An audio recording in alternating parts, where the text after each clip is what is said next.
하나님 말씀 같이 보겠습니다. 하나님 말씀은 마태복음 21장 42절부터 끝절까지 우리 합독하겠습니다.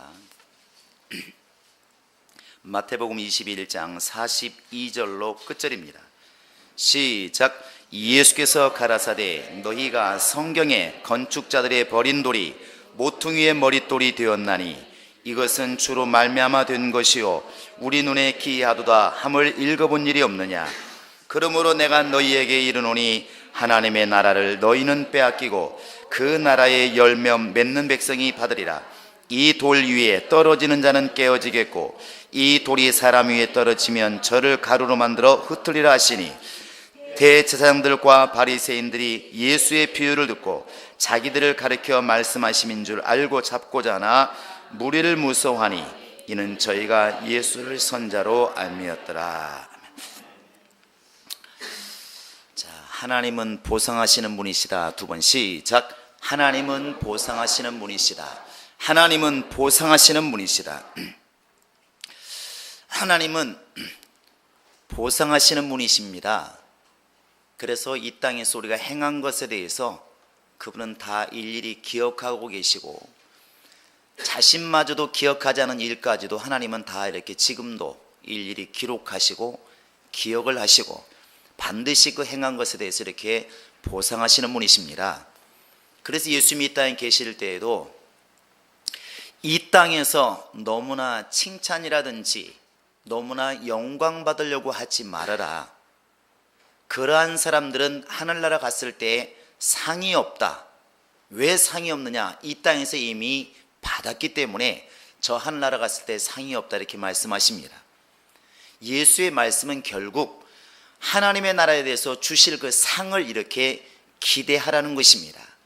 이 땅에서 서로 내 선행이 또 믿음의 행위가 칭찬을 받지 못하고 알아주지 않는다 할지라도 하늘나라의 상을 바라보고 달려가는 것이 그게 진정한 믿음이라고 지금 말씀하고 있는 것이죠. 우리가 지금 하나님을 이렇게 생각할 때 어떻게 하나님을 우리가 이해해야 될까? 하나님은 반드시 보상하시는 분이라는 것을 알라는 것입니다. 그래서 히브리서 11장 3절에도 말씀하고 있습니다. 바로 이제 6절인가요? 하나님께 나아가는 사람들은 반드시 그가 살아계신 것과 자기를 찾는 자들에게 상 주시는 이 심을 믿어야 할지니라. 그러니까 내가 지금 예수를 믿습니다, 하나님 믿습니다 할 때는 이 두 가지가 이미 충족되어 있어야 된다는 것이죠. 하나님의 살아계신 것은 반드시 믿어야 되는 것이고 살아계신 것뿐만 아니라 하나님을 찾는 자든 그들을 향해서 분명히 상 주시는 이 심을 믿어야 할지니라.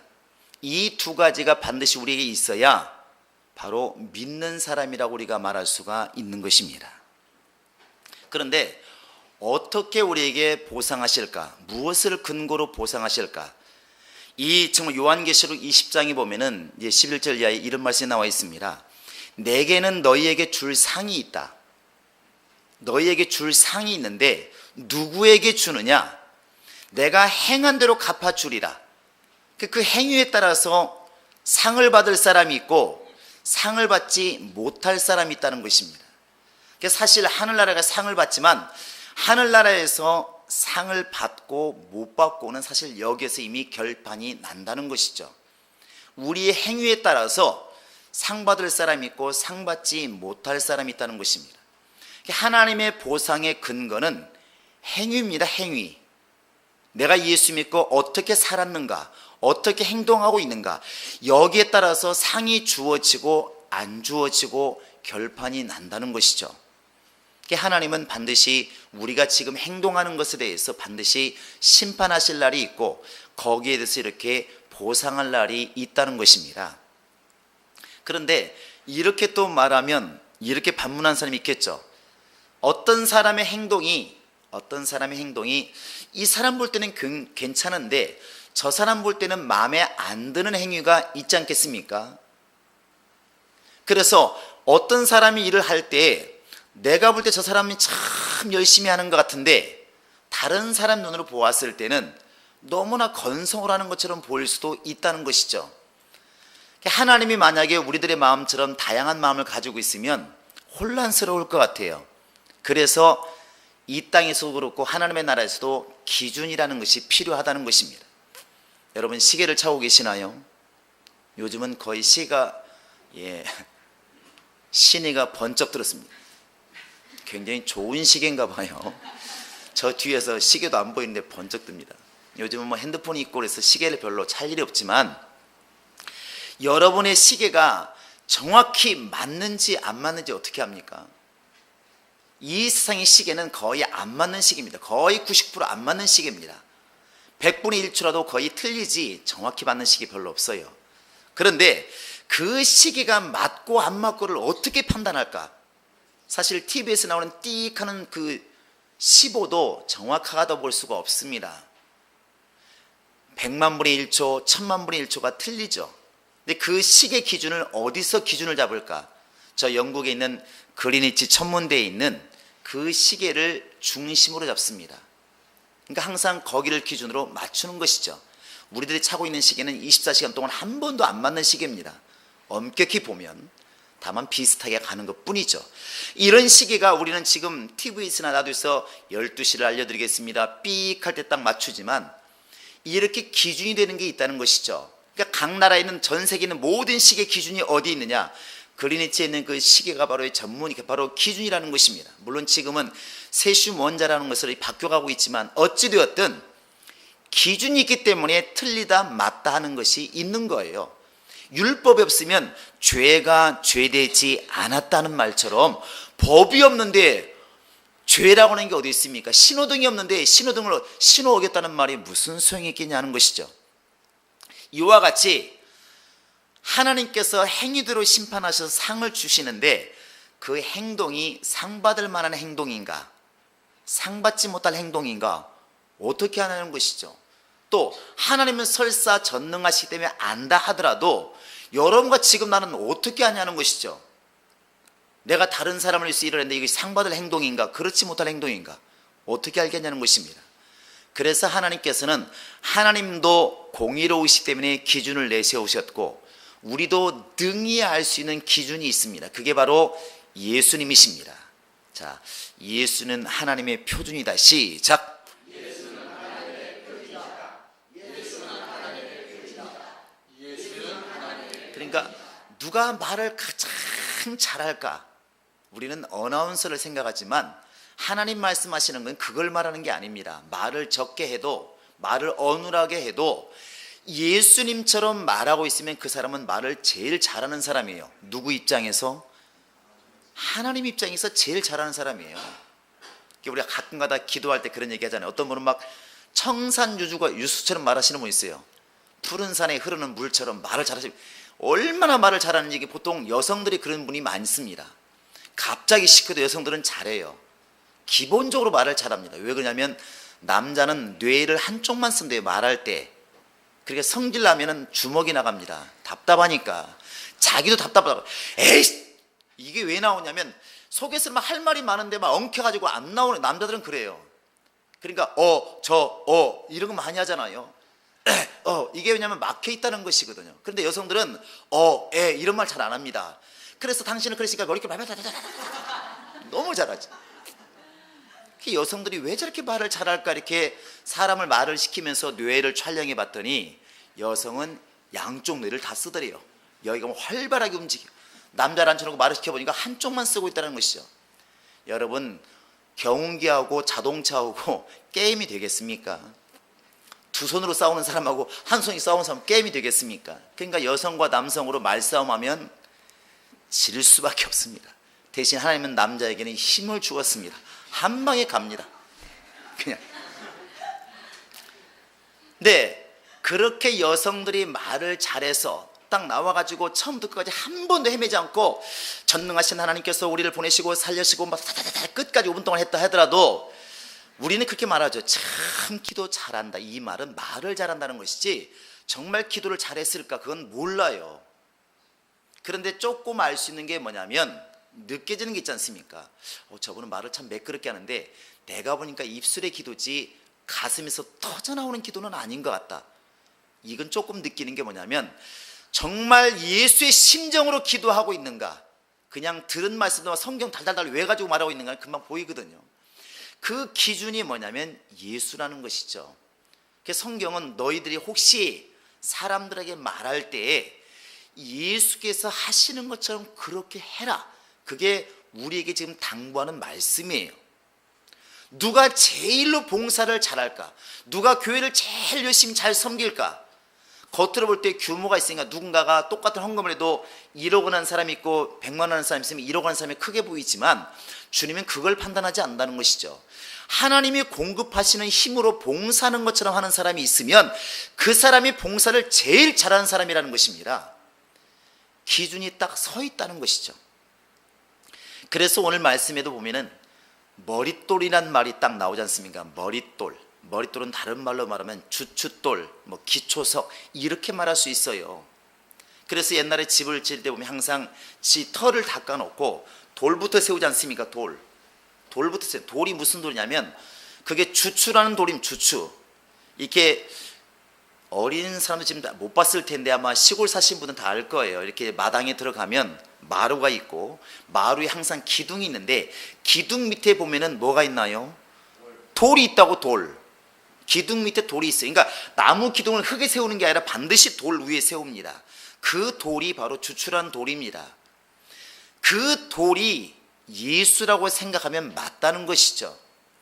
그래서 모든 것의 기초가 되시고 주춧돌은 머릿돌입니다. 가장 중심이 된다는 것이죠. 가장 중요한 돌이라는 것입니다. 그래서 예수가 모든 일을 행할 때, 모든 말을 할 때, 모든 생각을 할 때 예수가 내 중심에 있다고 한다면 그 사람의 신앙은 옳은 신앙인 것이고, 예수가 밀려나 있으면 마치 바리새인과 대제사장처럼 만약에 예수를 멀리 놔버리면 신앙은 실패하는 겁니다. 실패하는 거예요. 그래서 끊임없이 교회는 예수만을 말하는 것이고 설교도 계속 예수만을 말하는 것이고, 끊임없이 우리가 잘못했다가도 돌이킬 때 어디를 보고 돌이켜야 되느냐? 예수를 보고 계속 돌이키는 것입니다. 예수를 보고 돌이키는 거예요. 그래서 성경이 우리에게 부탁하는 게 뭡니까? 예수를 바라보자. 믿음의 주인이신 예수를 바라보자. 내 신앙생활의 주인인 예수를 바라보자. 내 인생의 모범인 바로 예수를 바라보자. 그게 성경이 여러분과 지금 나에게 당부하고 있는 말씀이라는 것이죠. 인생이라고 하는 것은 바로 집을 짓는 것과 같고, 우리 지금 신앙생활하는 것은 성전을 짓는 것과 같은 것이라고 이렇게 비교를 많이 하고 있습니다. 그래서 성경을 보면 두 가지를 말하고 있어요. 집에 대해서 말할 때 하나는 어디다 짓느냐. 자꾸 시골 말을 자꾸 하는데 알아들으시죠? 어디에다 짓느냐 하는 것하고 어떻게 짓느냐, 이 두 가지를 이렇게 설명해 주고 있어요. 어디에다 짓느냐는 것은 터를 말하는 것입니다. 터. 마태복음 7장에 가보면 한번 읽어볼까요? 마태복음 7장을 펴보시기 바랍니다. 24절 바로 앞에 있으니까. 자, 24절부터 27절까지 한번 읽어보겠습니다. 시작. 그러므로 누구든지 나의 이 말을 듣고 행하는 자는 그 집을 반석 위에 지은 지혜로운 사람 같으리니 비가 내리고 장수가 나고 바람이 불어 그 집에 부딪히되 무너지지 아니하나니 이는 주초를 반석 위에 놓은 연고요 나의 이 말을 듣고 행치 아니하는 자는 그 집을 모래 위에 지은 어리석은 사람 같으리니 비가 내리고 장수가 나고 바람이 불어 그 집에 부딪힘에 무너져 그 무너짐이 심하니라. 어디다 세우느냐가 중요하다. 반석 위에 세우느냐 모래 위에 집을 짓느냐, 이것은 터를 지금 얘기하는 것입니다. 지난주 여러분 뉴스 들으신지 모르겠지만 저 아산의 테크노밸리 안에 있는 빌라 쌍둥이처럼 2개 지었는데 보셨나요? 건물 하나가 어떻게 되었어요? 건물이 나란히 쌍둥이처럼 지었는데 하나가 이렇게 넘어갔습니다. 30도가 기울었어요. 지금도 있습니다. 건물이 문제가 있는 건 아니었어요. 건물은 그대로 넘어갔어요. 만약에 건물이 부실했으면 건물이 무너져 내렸을 텐데 건물을 그대로 넘어갔어요. 밑에 있는 기둥만 몇 개 무너져가지고 건물이 지금도 이렇게 되어 있습니다. 이렇게. 근데 그때 그것을 진단한 기사가 계속 나오는데 뭐하러 나오냐면 너무나 터가 약한 곳에 다지지 않고 집을 지었다는 게 답이었어요. 거기가 원래 논이었답니다. 이것을 깊이 박아가지고 바위가 나올 때까지 기둥을 박고 집을 세웠다면 튼튼했을 텐데, 이 집을 갖다가 논바닥에다가 대충 빨리 짓다 보니까 집은 다 지었어요. 이제는 좀 있으면 사람이 들어가 살아야 되는데, 사람 들어가기 직전에 이렇게 돼버렸어요. 이게 넘어가 버렸어요. 이렇게 지금도. 아마 혹시 집에 가서 인터넷 보시면 아마 아산 이렇게 집 넘어간 거 치시면 이 건물이 보일 거예요. 이것은 재료가 문제가 아니고 잘못 지은 거예요. 잘못 지은 겁니다. 기둥을 약하게 하고 바닥이 약하고, 그러니까 바닥이 좀 가라앉으니까 그냥 집이 못 견디고 넘어가 버린 것입니다. 우리가 이렇게 교회 안에서 열심히 봉사하고 일생 동안 신앙생활 하는데 내가 지금 어디서부터 출발하느냐 하는 것이죠. 어디서부터. 저 고린도서 3장 11절에 보면은 터가 있다는 터, 아무 데다가 열심히 하지 말고 터가 있다는 것입니다. 이 터가 무엇이냐? 예수라는 터입니다. 어디다 세울까를 조심해라. 집을 짓는 건 좋은데 아무 데다 집을 짓는다고 좋은 집이 아니라 예수라고 하는 그 터 위에 집을 지어야 이게 옳은 집이다. 이게 좋은 집이다. 마태복음 7장에서는 이제 이 터라고 하는 것을 예수의 입으로 하신 말씀, 주의 뜻대로 행하는 자를 이렇게 말하고 있습니다. 그러니까 주의 뜻대로 행하는 자, 하나님 뜻대로 행하는 자, 곧 예수를 하나님께서 우리에게 주셨기 때문에 예수라고 하는 그 터 위에 자기의 인생을 설계해 나가고 그렇게 영적 생활을 하는 것이 그게 복이라는 것입니다.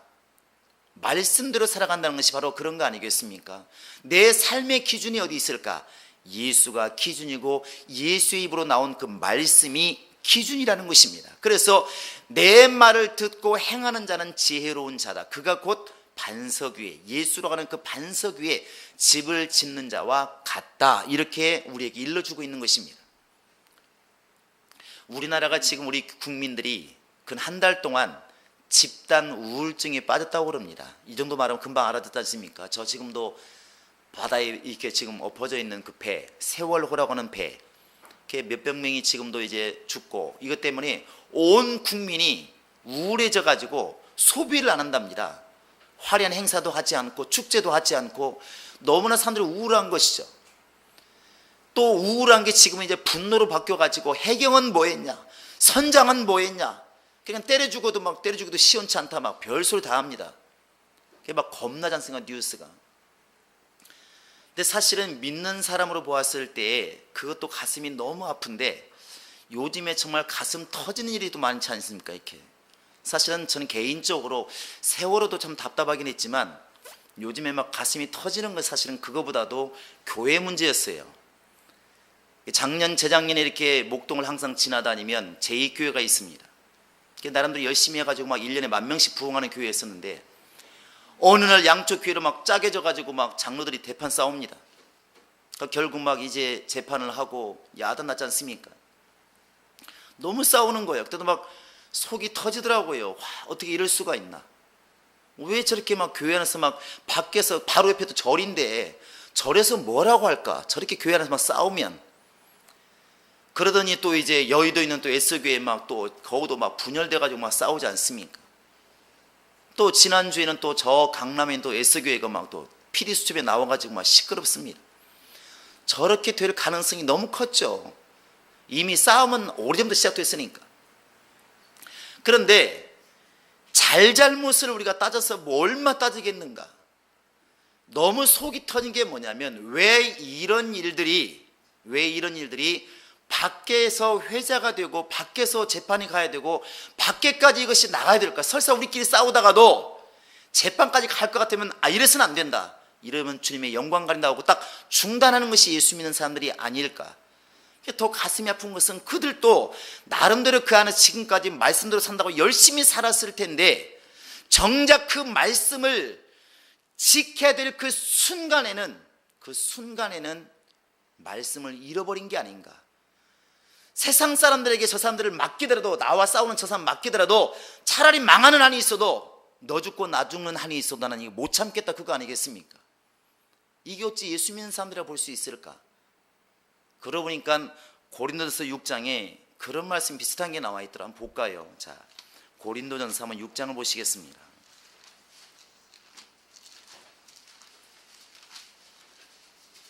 6장 하면 1절부터 2절까지 읽어보겠습니다. 시작. 너희 중에 누가 다른 이로 더불어 일이 있는데 구태여 불의한 자들 앞에서 송사하고 성도 앞에서 하지 아니하느냐? 성도가 세상을 판단할 것을 너희가 알지 못하느냐? 세상도 너희에게 판단을 받거든 지극히 작은 일 판단하는 길을 감당치 못하느냐? 자, 그 뒤에 한번 이제 6절 한번 7절 읽어보시겠습니다. 시작. 형제가 형제로 더불어 송사할 뿐더러 믿지 않는 자들 앞에서 하느냐? 너희가 피차 송삼으로 너희 가운데 이미 완연한 허물이 있나? 차라리 불의를 당하는 것이 낫지 아니하며 차라리 속는 것이 낫지 아니하냐?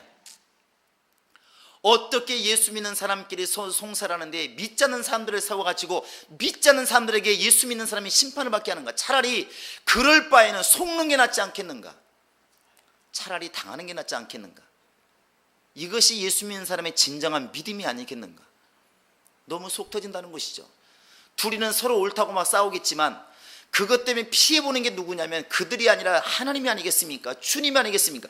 교회는 바로 예수의 몸이라고 알고 있는데 그렇게 배웠고 그렇게 가르치고 있는데 교회 안에서 다툼이 일어나고 싸울 때에 그들은 저놈은 죽어야 된다고 서로 외칠 때 누가 과연 가장 가슴이 아플까? 주님이라는 것입니다. 정말 한 번이라도 주님 마음을 이해했더라면 그런 지경까지 가기 전에 무슨 일이 났을 것 같아요. 한쪽에서 포기하든지 마치 네 아들 잡아먹고 내 아들 잡아먹자 했을 때 자기 아들 차마 잡아먹을 수가 없으니까 내놓을 수밖에 없는, 죽일 수가 없으니까 차 내놓을 수밖에 없는, 그것이 바로 우리 예수 믿는 사람의 심정이 아닐까? 너무나 답답하다는 것이죠.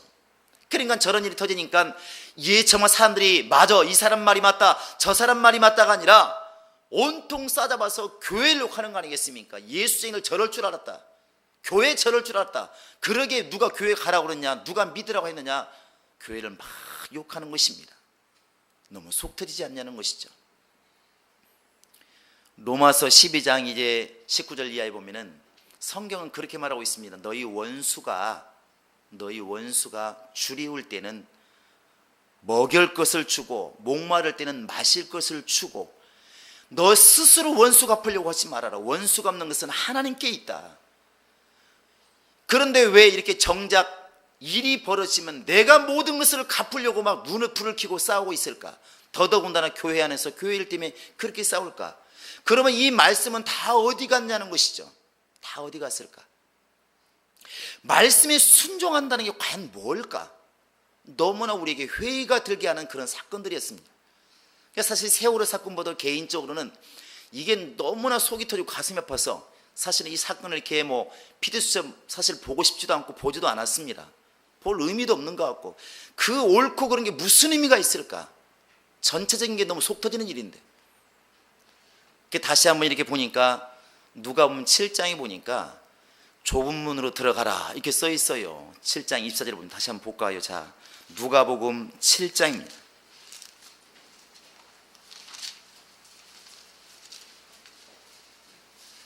자, 7장이 아닙니다. 죄송합니다. 마태복음 7장을 보시겠습니다. 자, 마태복음 7장입니다. 자, 우리 13절 하면 14절 읽어보시겠습니다. 시작.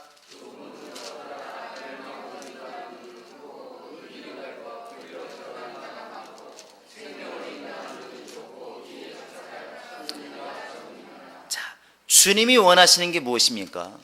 좁은 길로 가라는 것이죠. 왜 그런 말씀하셨을까? 이 길은 너무나 좁은 길이라서 가는 사람이 적다는 것입니다. 가는 사람이 너무 적다는 거예요. 가려고 하지도 않는다는 것이죠. 그러니까 사람들이 이렇게 분노가 일어났을 때 그것을 참고 인내하고 용서하는 것은 쉽지 않습니다. 그러니까 안 하려고 한다는 것이죠. 말씀 들 때는 너무나 은혜가 되는데 말씀을 행할 때는 이게 안 된다는 것입니다. 근데 사람들은 자기는 말씀대로 산다고는 착각을 하고 있습니다. 자, 우리 한번 마태복음 13장을 보시겠습니다. 비슷한 말이지만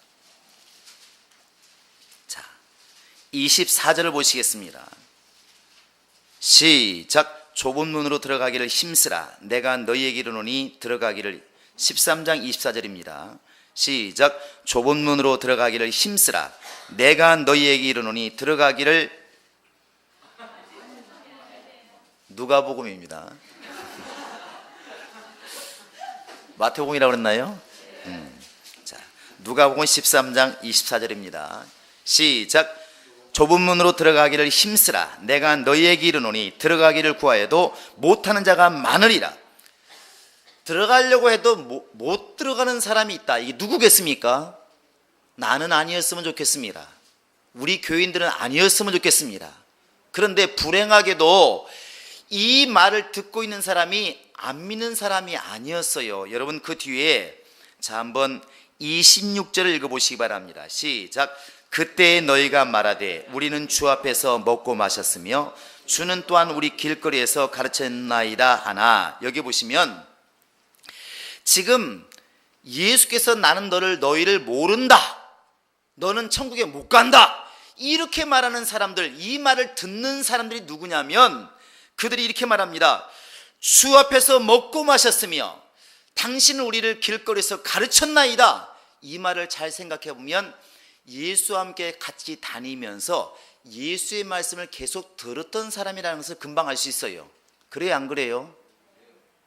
그렇잖아요. 그러니까 예수님과 지금 함께 먹고 있고 예수의 말을 듣고 있다고 하더라도 들어가지 못할 자가 있다는 것입니다. 그런데 우리는 은연중에 그런 게 있어요. 내가 교회 안에 있으니까 당연히 믿음 있는 사람이고, 내가 예수를 찬양하고 있고 예수를 믿고 있으니까 믿음이 좋은 사람이고, 너무나 빠른 공식이 되어 있는데 주님은 지금 그렇게 말씀하고 있지 않다는 것입니다. 믿고 행하지 않으면 안 된다는 걸 말하고 있는 것입니다. 그런 교회들을 생각하면서 자꾸 이 말씀이 떠올랐어요. 야, 저들이라고 이 말씀을 못 들었을까? 아마 숱하게 좁은 문으로 가란 말을 들었을 것이고, 남이 잘못하면 그 허물을 갖다 들춰내지 말고 오히려 용서하라고 가르쳤을 것이고 배웠을 것이고, 무슨 일이 발생하면 교회 앞에 와서 주 앞에 와서 계속 기도하라고 얼마나 많은 말을 들었을까? 목사들은 얼마나 많은 말을 했을까? 교사들은 그렇게 얼마나 가르쳤을까? 근데 정작 어려운 일이 발생하니까 주먹 쥐고 길거리로 나가더라도, 법원으로 갈지라도 외치고 무릎 꿇고 금식하면서 눈물을 흘리며 통곡하는 사람은 별로 없더라는 것입니다. 교회가 막 분란 일어나가지고 프랭카드는 많이 걸리는데, 오히려 그런 일이 발생하면 정말 건물이 떠나갈 만큼 기도 소리가 커야 되는데 기도 소리는 적어지고 고함 소리만 커지더라는 것입니다. 심각한 거 아니나요? 주님이 뭘 보시겠습니까? 그동안에 화평할 때, 편안할 때, 이렇게 편안하게 예배드릴 때 들은 말씀들은 어디 갔느냐는 것이죠. 그렇게 서로 우리 용서해야 된다, 사랑해야 된다 말은 어디 갔냐는 것입니다. 아무리 원수를 할지라도 오히려 굶주리면 먹을 것을 주라고 말씀하고 있는데, 정말 우리가 그렇게 어려울 때 무엇을 지금 행하고 있는가? 그래서 가슴이 아프고 가슴이 터지더라는 것입니다. 만약 지금 우리는 다른가? 우리도 역시 마찬가지 아니겠습니까? 우리가 만약에 지금 말씀을 들을 때 은혜로 생각했다고 한다면 정말 어려울 때 보겠다는 거 아니겠습니까? 이스라엘 사람들이 애굽에 있을 때 하나님 말씀 안 들었나요? 하나님 말씀대로 양도 잡고 먹으라니까 볕에 다 먹고 신발 신고 허리에 띠를 띠고 잠잡니다. 너무나 순종을 잘합니다. 하나님을 찬양하죠. 우리 하나님 최고라고. 그런데 정작 광야에 나가서 너무나 힘드니까, 너무나 살기 힘드니까 그 말씀을 지켜야 될 그 사막에서 하나님을 원망하고 후회하고 하나님을 대적하는 거 아니겠습니까? 말씀에 순종해야 될 그 순간에 말씀을 잃어버리는 일이 발생하는 것입니다.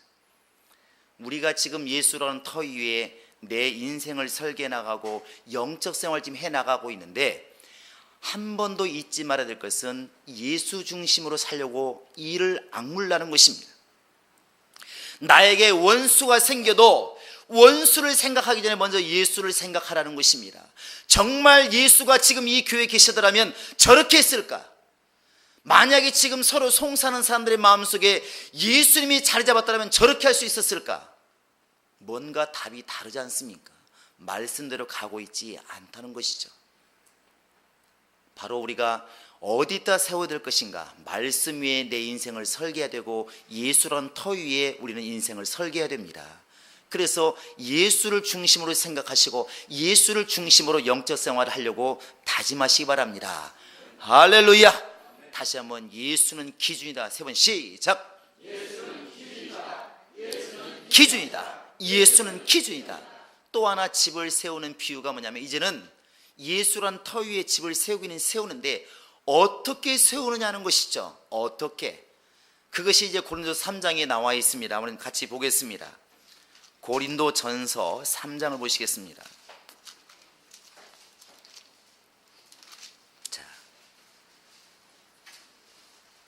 3장 12절부터 보겠습니다. 12절 15절까지 시작. 만일 누구든지 금이나 은이나 보석이나 나무나 불이나 집으로 이 터 위에 세우면 각각 공력이 나타날 터인데 그날이 공력을 밝히리니 이는 불로 나타내고 그 불이 각 사람의 공력이었다는 것을 시험할 것입니다. 만일 누구든지 그 위에 세운 공력이 그대로 있으면 상을 받고 누구든지 공력이 불타면 해를 받으리니 그러나 자기는 구원을 얻되 불 가운데서 얻은 것 같으리라. 하나님이 우리의 공력을 불태울 때가 있을 것이다. 공력이 무엇입니까? 애써서 힘써서 세운 것을 공력이라 말합니다. 한국 사람들이 너무 잘 알고 있는 공든탑이 무너지다 이런 말이 있는데 그 공이 바로 그런 공 아니겠습니까? 우리가 열심히 땀 흘려 벌은 돈을 가지고 주의 일에 헌금을 하고 열심히 밥 먹어서 힘을 비축해서 열심히 육체를 가지고 봉사하고 세상에 나가서 얼굴에 철판을 깔고 열심히 예수를 증거하고 이렇게 주님을 위해서 열심히 일을 했는데 하나님 앞에 가니까 그래 진짜 네가 나를 위해서 했느냐 네 얼굴 보고 했느냐 그리고 딱 불태우니까 다 불타서 없어지면 무슨 상이 있겠느냐.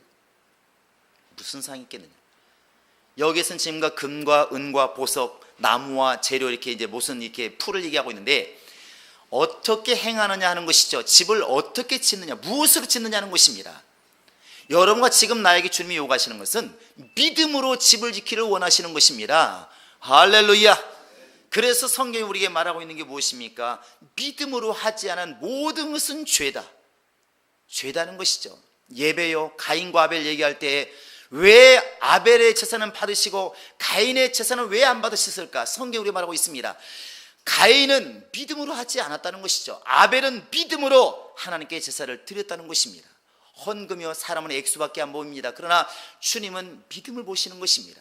믿음으로 헌금했으면 적든 많든 상달되는 것이고 기도요 많이 기도하기 때문에 응답이 되는 것이 아니라 믿음의 기도는 하나님이 응답하시리니 믿음의 기도가 응답이 되는 것입니다. 저는 헌신도 마찬가지고 모든 게 마찬가지라는 것이죠. 내가 예수라는 터 위에 지금 내가 집을 세워나가는 사람인데 나는 지금 어떻게 집을 짓고 있을까 한번 돌아보시길 바랍니다. 오늘 아침에 뉴스 보니까 벌써 중국이 아니죠. 평양에서도 23층짜리 아파트가 무너졌대요. 하여튼 대한민국은 무너지는 공화국인 것 같아요. 아랫집이나 윗집이나 똑같습니다. 일단 무너지는 데 일각행이 있어요. 지금도 뭐 이례적으로 북한에서도 방송을 하고 뭐 사고 방송을 했다고 그래요. 왜 그랬을까? 너무 건성으로 짓고 재료가 안 좋은 것이죠. 남의 얘기할 때 아니라 우리는 안 그럴까? 지금 우리는 안 그럴까? 체면 때문에 얼굴 때문에 해야 된다는 것 때문에 하는 것이 얼마나 많냐는 것입니다. 우리가 처음에 이렇게 교회를 세울 때 가장 사람들이 중요하게 생각하는 것이 헌금이었기 때문에 헌금을 저렇게 우리가 따로 이렇게 돌리지 않은 것은 바로 그거 아니겠습니까? 아마도 지금 이렇게 우리가 헌금 주머니를 돌리고 하면은 훨씬 더 나올지 모르겠어요. 아니라 믿지만 더 나올지 모릅니다. 왜? 때로는 준비 안 했어도 옆에 사람 때문에 해야 되는 경우도 있습니다. 10명 중에 1명은 있어요. 그러면 안 나올 1,000원이 더 나옵니다. 그런데 그 헌금을 주님 받으셨을까 바라보면 또 이게 달라지는 얘기가 달라진다는 것이죠. 그래서 애당초에 신앙은 각자 하나님이 받으실 만한 신앙으로 살아야 되기 때문에 헌금부터 우리는 그렇게 하자는 것입니다. 사람 보니까 기도하고 사람 있기 때문에 헌금하고 사람 있기 때문에 헌신하는 것이라면 그것이 풀과 나무와 불로 태워서 없어지는 것과 뭐가 다르겠냐는 것입니다. 우리 그러지 말자고 시작한 거 아니겠습니까? 아직도 때가 다 안 벗어졌지만 우리가 그런 길로 나가야 우리 교회가 그래도 뭔가 살아있는 교회라고 말할 수가 있지 않겠습니까? 할렐루야. 하나님의 말씀, 우리의 삶, 이것은 분명히 떨어진 게 아니라 하나인 것입니다. 하나. 그래서 우리 교회는 힘들수록 기도하는 사람이 더 많아져야 살아있는 교회라 볼 수 있는 것이고, 개인적으로도 어려운 환경이 닥칠 때 오히려 정말 기도가 많아져야 그것이 살아있는 신앙이라 볼 수가 있을 것입니다. 성경 우리에게 조심하라 말하지 않습니까? 각각 세우기는 세우는데 어떻게 세울까를 조심해라. 너 어디다 집을 짓고 있느냐? 아무 데 집을 짓는다고 되는 게 아니라, 아무리 급으로 집을 지어도 모래에다 집은 무슨 소용이 있겠느냐? 또 반석 위 집을 지키는 쳤는데 풀로 지어버리면 그게 무슨 소용이 있겠느냐? 이 두 가지가 잘 돼야 되지 않겠느냐? 그래서 예수라는 그 터, 영원토록 변치 않는 그 말씀을 중심으로 내 영적 생활이 이루어지고, 내가 주 앞에서 헌금하며 기도하며 봉사하며 열심으로 전도하는 이 모든 일들이 믿음으로만 행할 수 있도록 다짐할 때, 분명히 주님의 나라 갔을 때 여러분과 지금 나는 분명히 주님의 보상을 기대할 수가 있을 것입니다. 성령은 그러한 가운데 역사하지 않겠습니까? 여러분, 예수를 중심으로 살 수 있도록 기도하시고 그렇게 움직이시기 바랍니다. 그것이 주님이 원하시는 것이고, 오늘 주님께서 여러분과 지금 나에게 주는 명령인 것입니다. 생각부터 아당초에 예수를 중심으로 생각하시고, 너무나 억울하고 분통 터지는 일이 있어도 여러분 예수께 맡기시고 예수께 기도하시기 바랍니다. 그것이 진짜 예수 믿는 사람인 것입니다. 저렇게 불신자들 앞에서 형제간에 다투고 싸우고 송사하고, 그것은 절대로 주님이 기뻐하는 일이 아닌 것입니다. 우리 행복한 교회는 예수의 터 위에, 반석 위에 정말 교회를 세우고, 또 정말 세우되 풀이나 나무가 아니라 불타 없어지는 것이 아니라 믿음으로 반듯하게 세워서 아무리 불로 태워도 사라지지 않는 굳건한 반석 위에 세워지는 그러한 교회, 그러한 신앙생활 될 수 있기를 예수의 이름으로 축원합니다. 이 시간 우리 다 같이 기도하시겠습니다. 기도할 때, 하나님, 정말 내 신앙생활이, 우리 교회의 영적 생활이 이렇게 예수의 터 위에, 예수께서 이미 기초돌이 되어서 반석이 되어서 이렇게 자리를 잡아 주었으니, 예수 중심으로 내 영적 생활이 이루어지게도 하시고, 예수를 중심으로 우리 교회가 세워지게도 하시고, 예수를 중심으로, 예수를 믿는 그 믿음으로 내 모든 성전이 건축되게 하소서. 예수 샘물 입고 간절히 기도하시겠습니다. 예수여, 예수여, 예수여. 이제는 우리 구주 예수 그리스도의 은혜와 하나님 아버지의 극진하신 사랑과 성령의 교통하심과 인도하심이 이제 생각이나 삶이나 모든 일에 있어서 예수를 중심으로 살고 예수를 위하여 살기 결정한 모든 심령들 머리 위에 이제로부터 영원토록 함께 있을지어다. 아멘.